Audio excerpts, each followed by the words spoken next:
Hey Dad Gamers, and welcome back to the Dad Gamers Podcast. I'm your host, Bob Rayhart, flank on Xbox Live. Okay, let's get started right away. One of the early announcements, oh, by the way, happy Mario Day. Mario Day was March 10th. That was literally yesterday. So, happy Mario Day. I don't know if anybody was able to sit down and play a Nintendo Switch either by themselves or with their kids or somehow find a way to incorporate Nintendo into their day. But here at the Dad Gamers Podcast, we did a little bit of Animal Crossing. The Animal Crossing, though, since we had not been in our village in probably a good 6 months, it was funny because some of the villagers seemed to have no idea who I was. But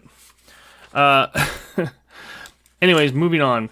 And speaking of Animal Crossing, it was recently announced that Build-A-Bear workshops. Has anybody seen this yet? Build-A-Bear actually came out on Twitter and had announced that they were going to be teaming up with Nintendo and have Animal Crossing New Horizon, an entire line of like the Build-A-Bear bears available. Maybe not bears, but like the characters, the Animal Crossing New Horizon characters available at the Build-A-Bear workshops. Now, we're still in the middle of the pandemic, and a lot of the Build-A-Bear stores haven't opened up back yet, so this is something that's actually planned for later in the year. As it stands right now, I know the Build-A-Bears that are around our area are all still closed. But they did come out on Twitter, at Build-A-Bear, and they said, going forward, like in the future, they plan on releasing it. So clearly it is later this year for sure. But you can follow them on Twitter, and they actually have a link on that tweet that they sent out. It was literally yesterday. And on the tweet that they sent out, the link you click on will actually keep you updated on when they plan to release the line, what characters are going to be in the line, and like any other thing with Build-A-Bear, if you've taken your kids to the Build-A-Bear workshops, there's always like a ton of accessories. So you could probably pretty much expect to see a lot of your favorite Animal Crossing accessories. Now, my thought process is, as cool as it is to go in there and build a character, like say KK Slider or any of the other Animal Crossing characters, it would be really more fun, I think, to go in and check out just the accessory part. Just the accessories. I mean, if you think about it, like, I'm not sure, I can't think of anything off the top of my head of, like, accessory-wise, but wouldn't it be cool to have, like, you know, sitting on your desk or even, like, hanging from your rear view of your car, like, the net from Animal Crossing, you know, like one of the little accessories, because the accessories are never very large. They're usually enough to fit the character, and that's about it. So they're not very big in most cases. But to have like some of the Animal Crossing accessories to like sit on your desk or to sit on your dashboard or something like that, or in the back window of your car, that might be something very cool that you could check out. So aside from going in there with the kids and having them pick out a bear or pick out an Animal Crossing character and build it, you can check it out for yourself to find something maybe knick-knacky accessory-wise, Animal Crossing-wise, to check out. Again, that'll be the one thing if I do go in, that'll be the one thing I'll go in to look for will be the accessories. Now, Build-A-Bear has done a really good job in the past when they had teamed up with Nintendo before to do Pokemon. They did Pokemon, a whole thing, I think, way back when Pokemon Go came out, and it was like done really well. Like there was a lot of characters and availability for that. And speaking of Pokemon Go, it was a huge phenomenon. I'm sure if you're listening to this podcast, and then you're clearly a gamer and you clearly know exactly what I'm talking about when I say Pokemon Go on the mobile phone. Now, Pokemon Go, for maybe those of you that don't know, is a game you can download on your mobile phone, and you can catch Pokemon no matter where you're at. So it works with augmented reality. It uses the camera of your phone, or you don't even have to. You can actually turn that feature off, and depending on where you're physically at will depend on what kind of Pokemon show up to catch. So the phone actually tracks you via GPS and physically sees where you're at, so that the Pokemon will change or will show up differently or whatever, depending on your environment, depending on your surroundings, and etc. It's a huge game. You if I shouldn't have to explain it, you should know. Again, if you're hearing this podcast, you should just know when I say Pokemon Go, you should know exactly what I'm talking about. But Pokemon Go recently has said they are adding a referral program later this year. Now, the referral program will be for people that want to have others join that aren't playing. Now, I don't know. I honestly can't think of anybody I know that hasn't played it or that isn't playing it already. So I'm not sure how far the referral program will go at this point with Pokemon Go. But be that as it may, they are coming out later this year with a Pokemon Go referral program. Now, Niantic, the company that makes Pokemon Go, has confirmed that rewards for referring other people to play will include Pokemon encounters, like rare Pokemon encounters, rare candy, incubators, and that type of things. Possibly coins, of course. So this referral program looks like it's going to be another level of add-on fun to the Pokemon Go game, and it could spark more people to play. You could see more people popping up, walking around, especially for the pandemic. You don't have to be close to people to play, so maybe that is a good thing. Maybe it will get people out of their house, walking around their neighborhoods to play Pokemon Go, and then get their neighbors to do it. Maybe you got a neighbor, an older neighbor that's not doesn't have kids at home, wouldn't know anything about Pokemon, and they would be interested in playing. When the referral program becomes available, see if they would do it. And you get that way you can capitalize on the referral program rewards for Pokemon Go. Now, they are testing it. It should be popping up in Australia. So if you are one of our listeners in Australia, one of the dad gamers in Australia listening to this podcast, consider opening your phone, going to your Pokemon Go game, and checking for any updates, because they are popping up in Australia first. They are going to be the first line to get any of the new updates, any of the new referral program stuff is going to be done there. So heads up, Australia, you're getting the referral Pokemon stuff first. Okay, moving on. The big thing I want to talk about is something from all of the dad gamers' childhood. If you are one of the dad gamers that grew up in the 80s, basically in the 80s, from anywhere from 1984 through 89, and you were back when Nickelodeon was more cartoons and MTV played actual music videos. In 1987, though, specifically, they had the Teenage Mutant Ninja Turtles. I know you know what I'm talking about. If as soon as I say that, everybody knows what the Ninja Turtles are. They've revamped the movie multiple times. There's still a toy line. There's multiple video games coming out. Well, this is another announcement. You may have already heard about it, but it's the Ninja Turtles Shredder's Revenge. And it is actually based on the old arcade-style game, the old fight, beat-em-up, brawler, slash. The cool part about this, though, in the trailers that I've seen so far, that the Ninja Turtles Shredder's Revenge game, not only is it all the character, nothing of the new characters, it's all the characters from the 1987 original. So the ones you remember, Rocksteady and Bebop looking like Rocksteady and Bebop, April O'Neil with her yellow jumpsuit, and that short brown hair, and Master Splinter with the red robe, the whole 9 yards, the old 1987 original.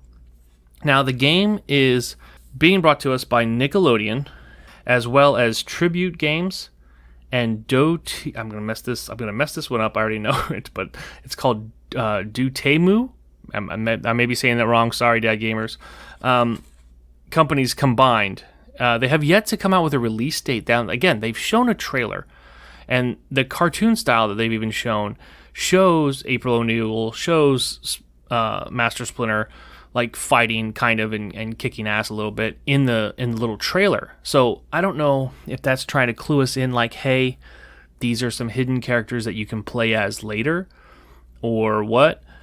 Hopefully that's true. I've always loved, especially when it comes to fighting games, especially when it comes to like the side-scrolling brawler games, we'll call it, that when you can unlock a new character or try something where it has a bunch of different characters to choose from, so you could try to find that fighting style that is fun or that you're, enjoy playing as, that you have like a multitude of characters to pick from. So let's hope that they didn't just keep the Ninja Turtles from 1987, the closed little knit group. I'd like to see a expanded universe, kind of like I dare say Super Smash Bros. Style, but like something like with that like large cast of characters. Like I'd like to see some of the older toys. Maybe they need Casey Jones in there. Why wouldn't he be a good pick for the game? Or I can't even think of anybody else off the top of my head. What was another one? Ace Duck, I think, was another one. So definitely you can check this trailer out on YouTube. It is available. It's called the Teenage Mutant Ninja Turtles Shredder's Revenge. Again, brought to us by Nickelodeon Tribute Games. Dotemu. See, I keep screwing this up. I can never say these names right, but I think it's Dotemu. Now, okay, side note. Dotemu, or however you say it, they're the guys behind Streets of Rage 4. So, if you remember the old Streets of Rage games on the Sega Genesis system, like they were like the retro, side scroller. This person's been in trouble, or this person has been captured. We gotta go, and he basically just walked through the streets, just kicking people's ass all the way through till the end of the game. Well, the guys that did Streets of Rage 4, the fourth one, they're on board with this. So basically, they're probably doing the basis of it. And then you've got some of the people from the Tribute games, that worked on Scott Pilgrim vs. the World. Now, if you remember correctly, Scott Pilgrim vs. the World was a great side-scroller, beat-em-up, brawler, slasher type game as well, with a lot of hints of Japanime, like a lot of comic book style Flash. Really great game. Now, the Ninja Turtles game is currently listed on Steam. So you can actually go to your PC right now if you wanted to. If you're planning on getting it on PC anyways, you could go to your PC. Now, don't get too excited though, because you could only get it and put it on your wish list. So it's not out. It's not released. Don't get me wrong. As great as it would be, it is not available yet. But you can go on there. You can go onto your PC onto Steam and put it on your wish list so that you are set to go when they do come out with a release date for it. Now, it also will be releasing on the PlayStation and the Xbox consoles. They have confirmed that. I, again, haven't seen it. I know I've seen in the trailer, and you can watch it. In the trailer, you can see that there's clearly 4 players at the same time. So it's better than the previous console versions, because if you remember back in the day with the Super Nintendo version with Turtles in Time, that was only a 2-player game. So you couldn't do like the arcade style one, where the arcade had 4 controllers and everybody could grab a Ninja Turtle and everybody could kick its ass and go through the motions, and it was amazing. In this case, you will be able to go back through that. You will be able to go through the motions and let it be amazing. Everybody gets a controller, and everybody gets to play. Sounds great. The other cool part that they did show in the trailer was they showed all of the classic enemies. And they even showed... And I noticed that they even showed a few of the enemy characters that were towards the end of the toy line, like right before, and again, the toy line's still going on, so there's no end, but probably right before it started to get weird and they revamped it. Because during the trailer, you'll see Shredder, like the old classic, Shredder, Chrome Dome, like they used to call him or whatever, and he's got the purple outfit on and the whole 9 yards. Looks like 1987 exact. It's like perfect replica. Rocksteady and Bebop, exact. Bebop is there with the purple glasses and the mohawk, and Rocksteady with the camouflage pants, and it's perfect. They're doing it right. And even Krang is there in his big weird bumbly body. The Technodrome, they've shown the Technodrome again. If you remember that, the big metal underground ball that Shredder and Krang would, rip through the world with? What were they doing? And how, if the Ninja Turtles already lived in the sewers, how was this big, Death Star size chrome underground ball digging through the earth and nobody was, everyone's oblivious to it. Everybody on Earth was oblivious to this thing. That to me seems like it was going to cause a lot more problems than than it did in the show. But again, cartoons. So they also showed one of, and I can't remember what the character's name was. Let me see. Give me a minute and let me see if I can look it up real quick. Now they also showed a character called Triceraton. Now Triceraton was he was like one of the early characters actually. If you remember, he was in the cartoon, he was all orange. And he was just kind of like, he was like completely like ripped and buff and jacked.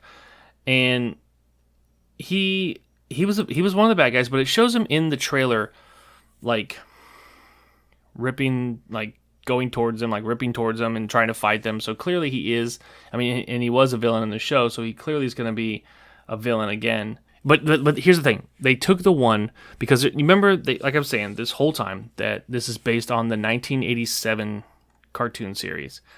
It's nothing to do with that revamp that Nickelodeon did in whatever the like the 2012 series, I want to say. This is the old school, the old classic one where and here's the thing. It is weird because they're doing the old classic 1987 with this. I'm gonna just stick on the Triceraton here for just a minute. He only appeared in one episode. Now, why would they pick a character? I don't know why would they pick a character to show that only appeared in literally one episode in 1987 as one of the bad guys that they would fight. But I don't know. I can only assume that there's a lot of levels, and I can only assume that, like, you know, Baxter Stockman and Rocksteady, Bebop, some of these other the bad guy characters that they're going to be using or utilizing will come up in the game as well, especially since Triceraton was shown, and again, he was in there one time. So that part I don't understand, but I'm not supposed to understand it. You're just supposed to play it and have fun, right? The cool part about it, though, it will be 4 players. It will be multiplayer, so that when it does come out, make sure that you have a minute there to sit down with your kids and show them some retro Ninja Turtle action. It'll be all the stuff, and you can tell them, hey, this is what it looked like, you know, in 1987 when I was a kid. This is what it all looked like, and this is how we used to Ninja Turtle fight crime. I don't know the words, but anyways, all right, Dad Gamers, that's the tidbit of news I've got for this week. The Ninja Turtle Shredder's Revenge game was probably the one thing I was the most excited about, so that's why I want to talk the most about that. Touching base back on Pokemon Go, they are doing a referral program, and it is available to the Australia Dad Gamers right now, so make sure that you get your app updated. And if you've got younger kids and they play Animal Crossing, or you play Animal Crossing and your kids don't, even if your younger kids don't even play, and in the future, and later in this year, clearly not now, but later in this year, take them into Build-A-Bear, see if you can scoop up a few Animal Crossing characters in there, and who knows, you might even turn them on to want to play it, and you can have them build a character and then bring them home and show them, hey, look, here's the character is in your game. And it could be a cool little connect especially for dads that may have daughters that haven't started gaming yet. Animal Crossing is always a great one I find for daughters. Like I turn it on to my nieces, and they thought it was amazing. So something to consider, something to think about. But again, Build-A-Bear, if you want to go to their Twitter site, just @Build-A-Bear, and you can click on their latest tweet, which is about probably about a day or two ago by the time this episode comes out. And you'll see, you can get the updates so that you'll know right away when those do become available.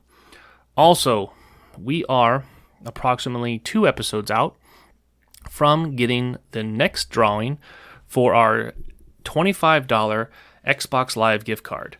So, Dad Gamers, if you haven't done so yet, make sure to go to www.dadgamerspodcast.com and drop your email in. Now, all you need is an email. You don't need to give your phone number. I don't need an address. None of that stuff.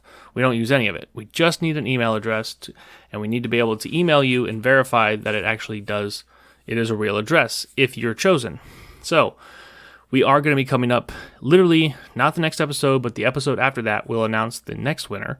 So make sure that you do have time. There is no cutoff because everybody that entered last month will still be eligible to do so this month. So keep that in mind. Like, you want to make sure that you stay subscribed, because if you go in and you subscribe and then you unsubscribe, it takes you off of the list. So you want to make sure that you stay subscribed and you keep listening every week to see who's going to win. And I'm hopefully going to be I'd like to start doing a contest every single week, but we unfortunately do not have the capital to do that just yet. It's coming though. I'm working on it. But again, one more week and then we will announce the new winner of the Xbox Live gift card, $25 Xbox Live gift card. And I've also got PlayStation gift cards and things like that coming up in the next month or two. So again, go to www.dadgamerspodcast.com, drop your email address. It should even pop up on the screen and ask you about it just to double check with you. You can do that there. You can always also follow us at Dad Gamers Podcast on Instagram. And of course, you want to check out the Dad Gamers page on Facebook. And there is a Dad Gamers private group. Now, to get into the private group, all you have to do is request to join. It takes like a day or two, and one of our moderators usually will catch it and bring you right in. We're just getting started though with that, so it's fresh and new. Any of the updates and things that we come down the pipeline for our Dad Gamers podcast will probably be posted there first. And again, will be posted on our Dad Gamers podcast on Instagram. So make sure to check all those out. My name is Flank on Xbox Live, FLANKKE, and there is a Dad Gamers club on Xbox Live as well. We're really proud of that. We have a lot of good dad members on there that are very active in the club. And so we want to give a great shout out to all those dad gamers on there. You can also go on Xbox Live and join that club. You don't necessarily have to be a dad. I want to put that out there right out the gate. If you're a mom gamer, by all means, please come on in. You can play just as well. So thank you all for listening. I'll see you guys back here in a week. Bye now.